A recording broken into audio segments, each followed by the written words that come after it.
Hello viewers, আপনারা কিভাবে Redmi keyboard setup করবেন।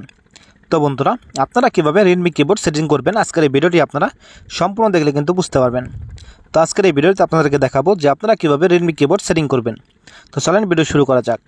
তো আপনারা যদি রেডমি কিবোর্ড সেটিং করতে চান তাহলে আপনাদের সর্বপ্রথম যে কাজটি করতে হবে, আপনারা চলে যাবেন রেডমি কিবোর্ড অ্যাপ্লিকেশনের মধ্যে।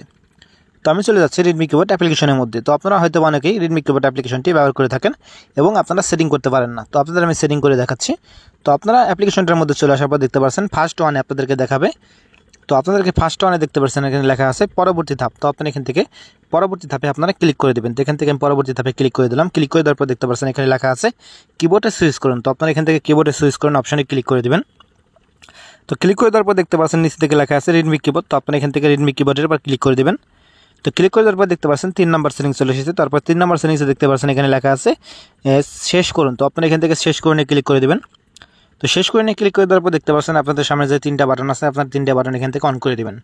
তো অন করে দেওয়ার পর দেখতে পাচ্ছেন আপনাদের 3টা বাটন কিন্তু এখান থেকে অন থাকতে হবে। অন থাকতে গেলে কিন্তু আপনারা মানে ইংলিশ করতে পারবেন, বাংলা লিখতে পারবেন। তো আপনারা এই কিবোর্ডটা দিয়ে কিন্তু আপনারা বাংলা এবং ইংলিশ লিখতে পারবেন। তো আপনারা বুঝতে পারছেন যে কীভাবে আপনারা রেডমি কিবোর্ডটা আপনারা সেটিং করবেন। খুব সিম্পল একটা বিষয়। তো আপনারা হয়তো অনেকেই পারেন না এবং যারা পারেন তাদের জন্য কিন্তু ভিডিওটা না, যারা পারেন না তাদের জন্য এই ভিডিওটি। তো আশা করি আপনারা বুঝতে পারছেন যে কীভাবে আপনারা রেডমি কিবোর্ড আপনাদের ফোনে সেটিং করবেন। তো আশা করি ভিডিওটা ভালো লাগছে। তো ভিডিওটা যদি ভালো লাগে থাকে অবশ্যই আপনারা লাইক করবেন, শেয়ার করবেন। আর চ্যানেল নতুন এসে দেখলে অবশ্যই আপনারা চ্যানেলটি সাবস্ক্রাইব করবেন। তো সবাই ভালো থাকবেন, সুস্থ থাকবেন। দেখা হবে অন্য কোনো ভিডিওতে। আল্লাহ হাফেজ।